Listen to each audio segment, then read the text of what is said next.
He had promised a slew of executive actions to advance his agenda and to reverse Barack Obama's. And within hours of taking office, Donald Trump signed documents to roll back the health insurance law known as Obamacare.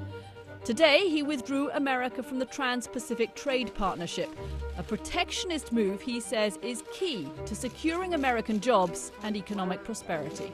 In both tone and substance, Donald Trump promises to be a very different president from his immediate predecessors. Protect and defend the Constitution of the United States. So help me God.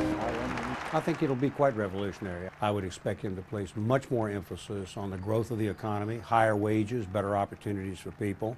I'm not sure that he's going to be trying to start out seeking compromise. I think he's going to be starting out trying to get the job done that he said to the American people he would do.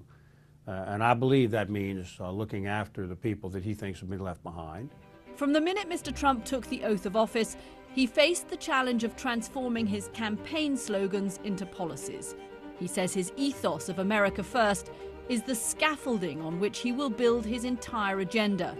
Illegal immigration, tax reform, the destruction of ISIS, they're all in his immediate sights. We have to build a wall, folks. It also means making good on his campaign pledge to build a wall along the 1,900-mile border with Mexico. But here he could meet his first big hurdle. Will Congress really pay for it? Mr. Trump will need popular support to get these big things done. On Saturday, I went down to see the Women's March in Washington, where it was clear just how unpopular he is. These people are scared and angry and determined. Can they stop Donald Trump's agenda? Probably not. But in the game that is American politics, approval ratings do matter. They're like chips that you can cash in to get things done.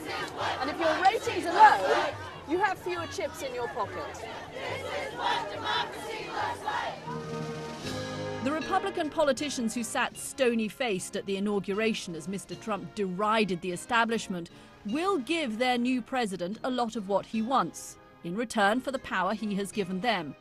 But the fact that he is not an ideological conservative means the Republican Congress will undoubtedly also run into conflict with their president. On the issue of infrastructure spending, the notion that we would spend $1 trillion that would be unpaid for, I think will be very difficult for some fiscal conservatives to swallow.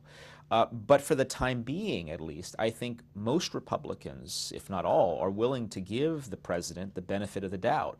Now, once you get out beyond 100 days, when the honeymoon period, as it were, is over, then I think some of those divisions will become a little more clear. Mr. Trump clearly intends to govern as he campaigned, in full fight mode. But he's set huge goals for himself, and he will need friends and allies to get things done.